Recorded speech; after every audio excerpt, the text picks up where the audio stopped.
Alrighty.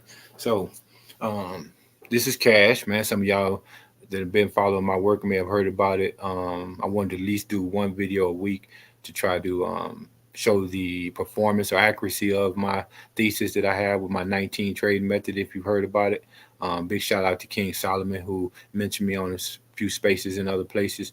So, yeah, I share my work with him and a few other people in the background who know my work, but I'm gonna post it publicly now here at least once a week. If we get more interest and stuff like that, I'll try to do more. But yeah, I post the links over in Twitter. You can hit them, come join the discussion. We can talk about it. I invite people who want to learn as well as any skeptics who just think that this kind of stuff is not possible, and what is and is not possible. Um, yeah, and we're here to talk about it. So I'll share a little bit of information here. Let me just confirm that I got some audio. Yeah, I do. So I did this earlier. I forgot to make sure that I could be heard. So yeah, hopefully some people hit the link. And but in the meantime, I'll go over some quick information. I'll start off with XRP, right? Because most people who know me probably know me from the XRP community. And so yeah, we want to take a look at that. Here we are on the weekly.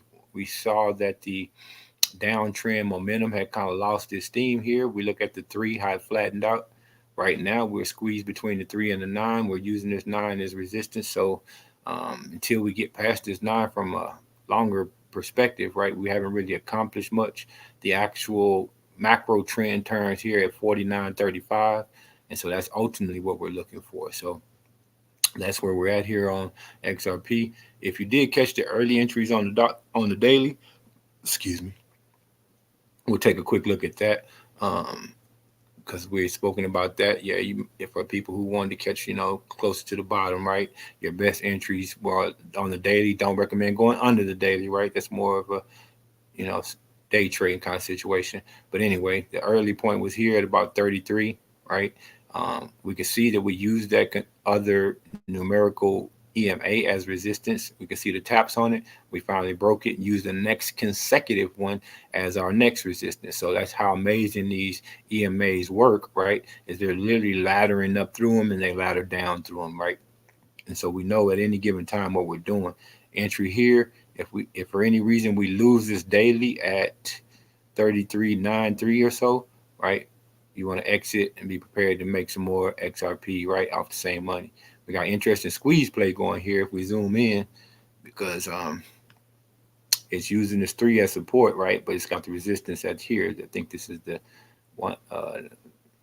Let's see, this is 30. So this is like 50, 55. It's using this white one right here as resistance, right? So this squeezes any tighter, it's either gonna break down and look for either this or the nine as resistance. Last one is hope, the 19, right? But either something's gonna happen or it's gonna break up and they'll start trying to target this area in between here, try to push this other resistance. So it's kind of where we're sitting at right now with XRP. So if you did buy these lows or caught the bottom right today, your exit point, if you're examining this methodology, would be right around here, just like 34.17 or so, or we get a little closer.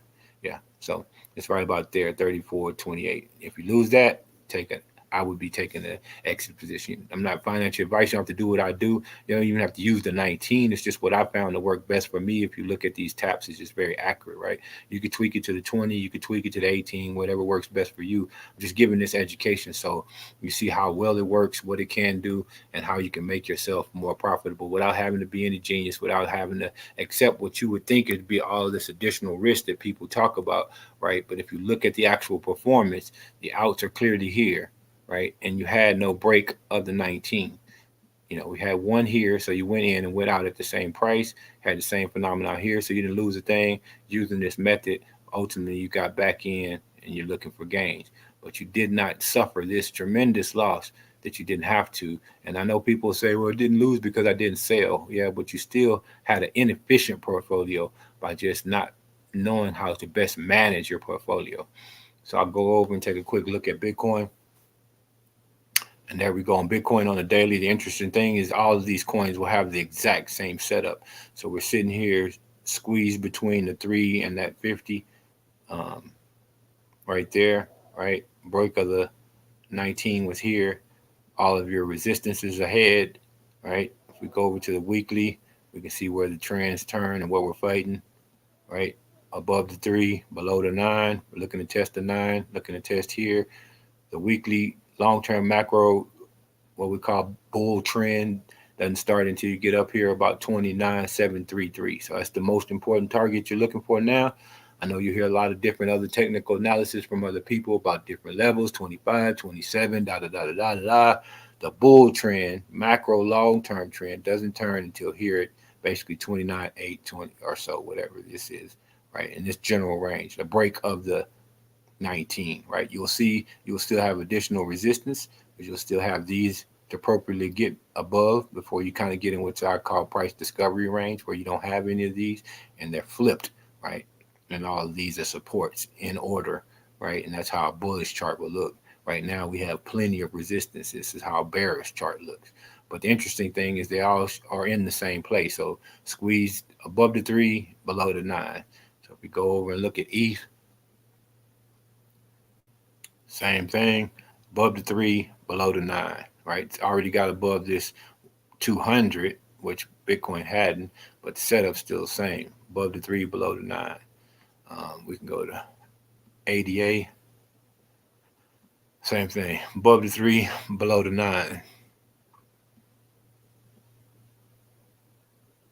We'll go to, should have changed to BNB. Above the 3, below the 9. This one interestingly shows its support. So people talking about what were the bottoms. This was the last moving average at the highest point that we could track, or lowest point that we could track, if you want to look at it that way. So that was our bottom. We didn't have to guess, we didn't have to assume. And if for any reason it lost that, we would have been out anyway, because we would have got out way back here. If we did start buying in this range, we would at least known to get out when it dropped here, and we're prepared for anything. This was the lowest trackable bottom, and it held as that bottom, right? Above the 3, below the 9. Like all of these assets are pretty much the same. Speaking of supports, though, I did want to look at that for Bitcoin. There's a lot of talk about where the bottom was and how it could be tracked. If we go up to the monthly over here on Bitcoin, we talk about who called the bottom, how you can call a bottom, and the information that you need to know, not just trying to be right, etc., etc. But the information is right here, right? So I didn't have to change any of my algorithms as far as my moving averages. These are ones that stay permanently locked in. But it shows the new moving average, the EMA, right, that came in back here, right? And then when it came on the scene, it became the bottom. So Bitcoin never violated this. We do see it had an attempt on March right there, when COVID thing happened, got hot when it did its thing, and even in our big dip moments, it is still our bottom. So there was no expectation of this really, failing until it at least did. We did have some dip below it, and when that time came, I was very vocal to say if we started establishing price ranges under here, our bottom would still be 15.1 or so, right? And there's no reason to anticipate it would go to 10, 8, 4,000 that a lot of people were calling for. There's no indicators that show this. This is the lowest you could expect it to go as a support, right? Any support could be broken. That's not the point, because you would have exited well before here, and you're in profit whether these supports hold or not. So that's not the point. The point is, from a technical analysis using actual data, we could expect these ranges, and we could at least expect this one because it had tapped there before. And so this was the most logical bottom using this method. We have it indicated right here for you to see. And it's actually used it for support to make this current, move back up. It's using this one as resistance currently, right? So that's how amazingly these things work, right? But I certainly, question anyone that was calling anything lower than 14.7.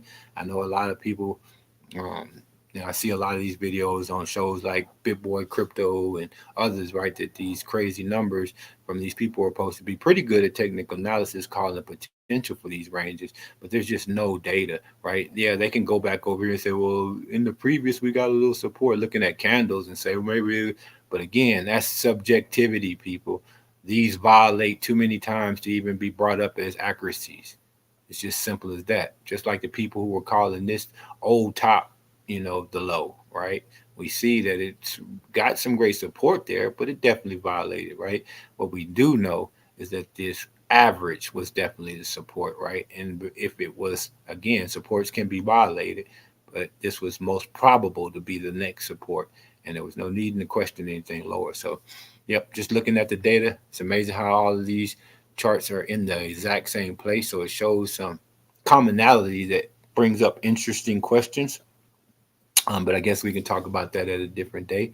But at least we can see that um, where we are in the market, and we can see that at any given time. So even over here, you know, with XRP, we know where we're at. We know where we're at, and we know what to do if price happens to dip lower, if it happens to go higher, um, and what to expect, right?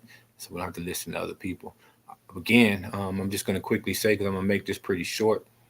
I always remind people that these assets are for your ability to change your life in a way that you have within your control. So don't, speak negatively of people who buy these assets and say I'm just long term holding them and I'm long term.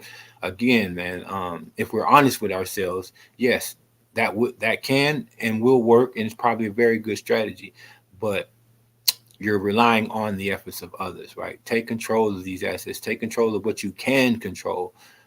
It's just an alternative currency at the end of the day. And yes, there'll be a lot of people who will build products to use that currency, and the best ways that can build business models for them.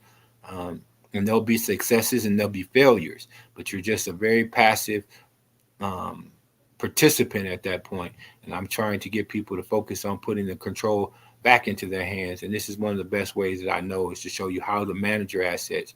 Um, so it starts there with me, right? I would definitely love to talk about other things that you could do as far as forming community, taking this value, building products around that value to bring in revenue, and then increase the size of the ecosystem from that perspective as well. But it starts with learning how to manage your portfolio. So I invite people, questions, concerns, anything of that nature. We can eventually talk about it. But I just wanted to do a quick video, at least, to share the progress of the information from a data perspective, and show how these things can definitely be targeted out um, using actual TA with actual data that I don't have to change in any kind of way or manipulate in any kind of funny way, and still indicate where all of these levels can be found at, right? Whether they're supports or resistances, when to potentially be entering and when to be potentially exiting. And again, it's not financial advice, or the asset you choose is the asset of your choice. Um, so it's not financial advice for sure, right? You can pick whatever asset you want. You don't have to use the 19 if you don't want, right? You can use a 20, you could use, 17, whatever works for you. I just show the performance of the 19, and how it reacts and how I have been using it. And as you can see, it kind of, at least from my perspective, worked best, right? Because yes, you could on a weekly chart get a good exit here at the 9, and you could have used this as your pivot point and got a higher exit than on the 19, but you don't have confirmation that the trend turned, right? And so all this other stuff is going on.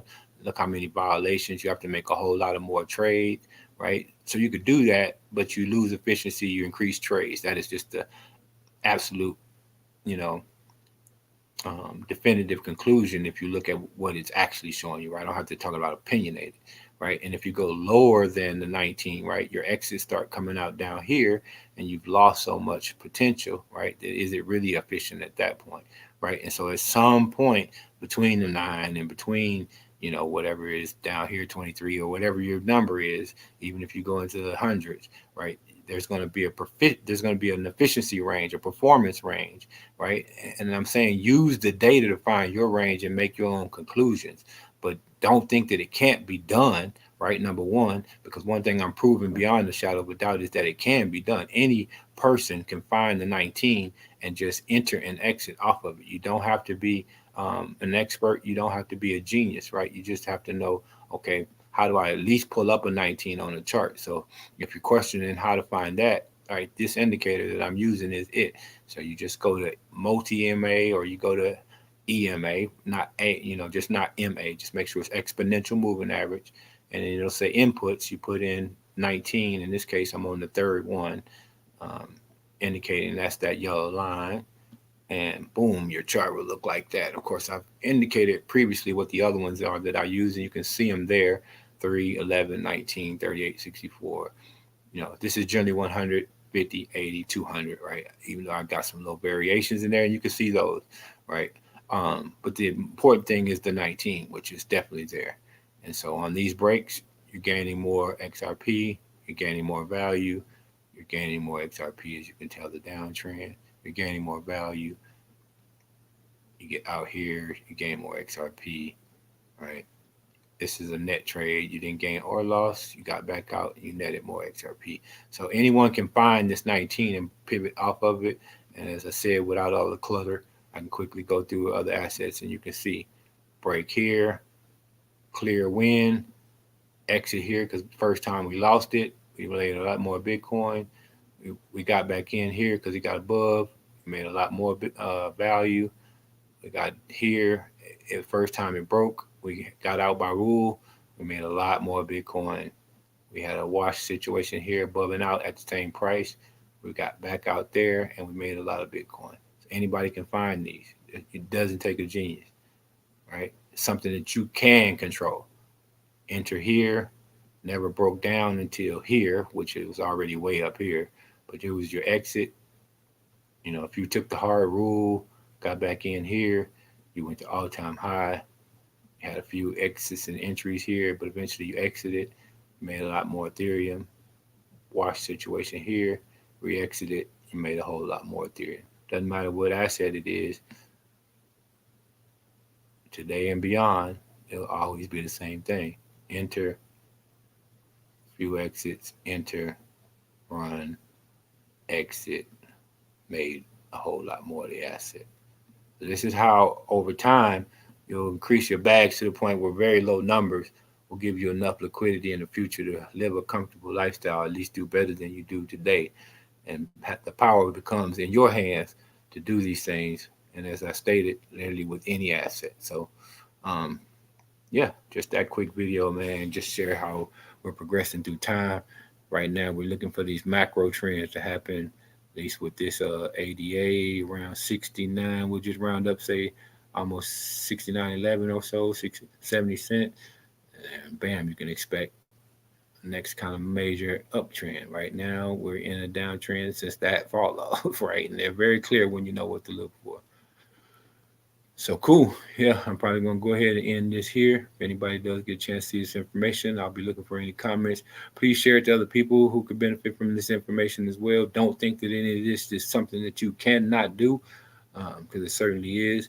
And I like to prove that with evidence. And so I'll be doing this video journal or whatever you want, educational series or whatnot, as we go along the way.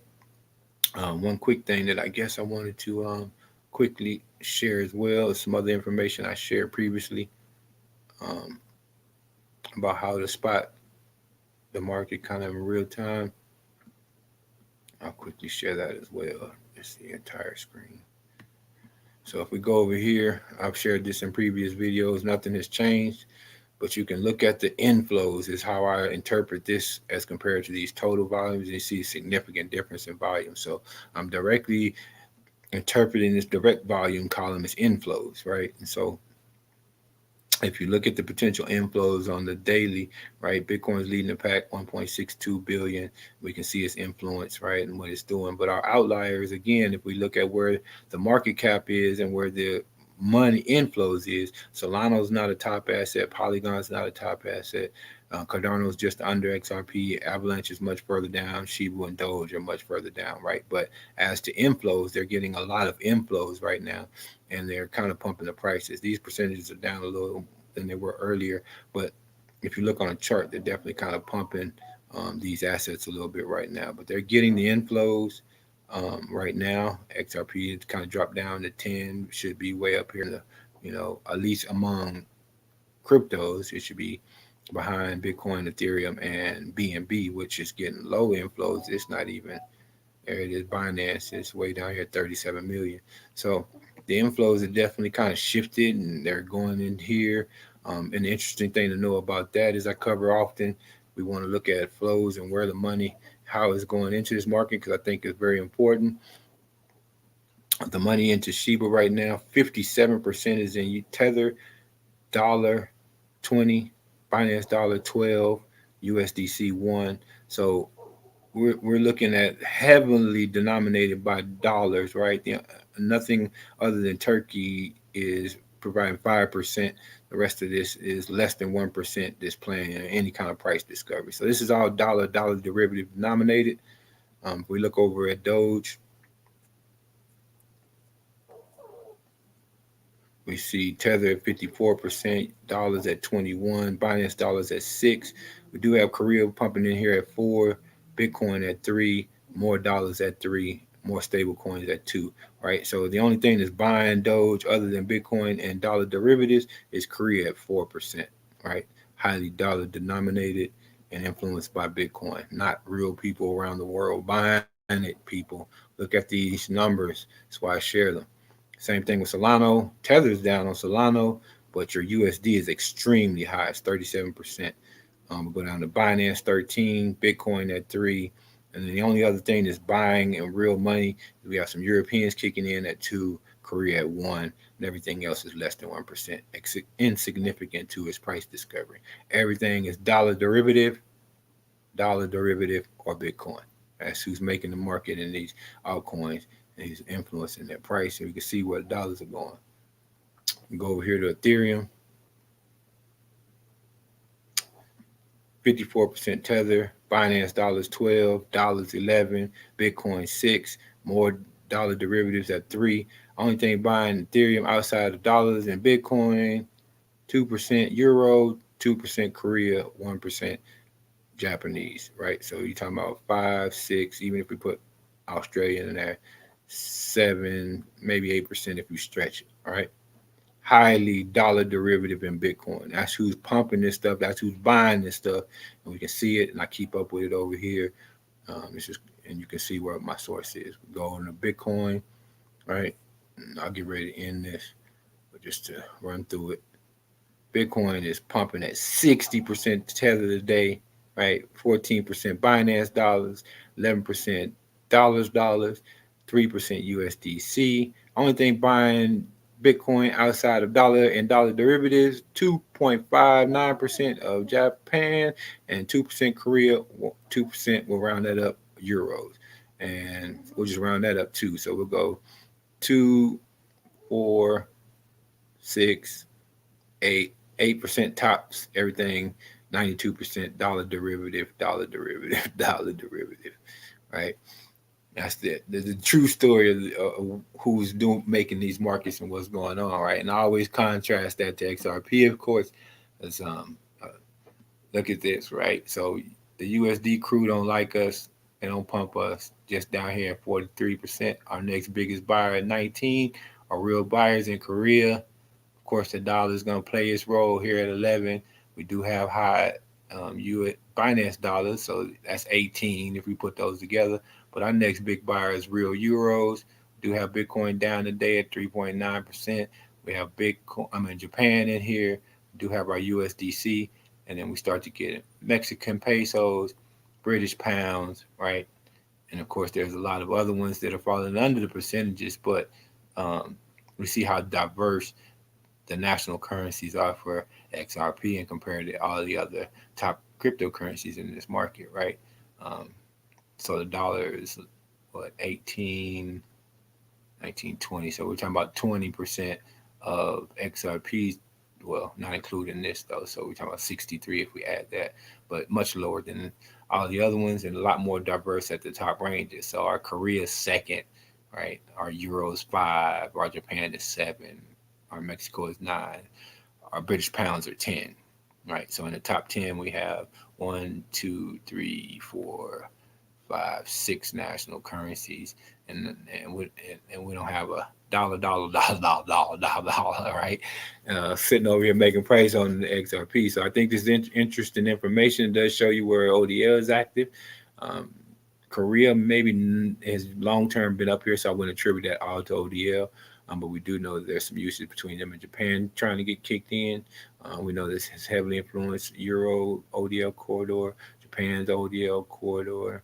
Mexico is the ODL corridor. British Pound is the ODL corridor. We suspect that India is now an ODL corridor. Philippines is definitely one. Australia is definitely one. South Africa is definitely with Zago and other players, and some of these other ones we speculate on, right? But yeah, the ODL corridors are showing up and showing out as it applies to the inflows. So I'm gonna go ahead and cut this short. Probably was a little bit longer than I had actually anticipated, but I look forward to any comments and feedback on the information in the future. Everyone be safe. Have a good day. And put the control back in your hands. It's a message that you'll always hear from me, right? And never say that it cannot be done, because I will definitely prove different. Thank you.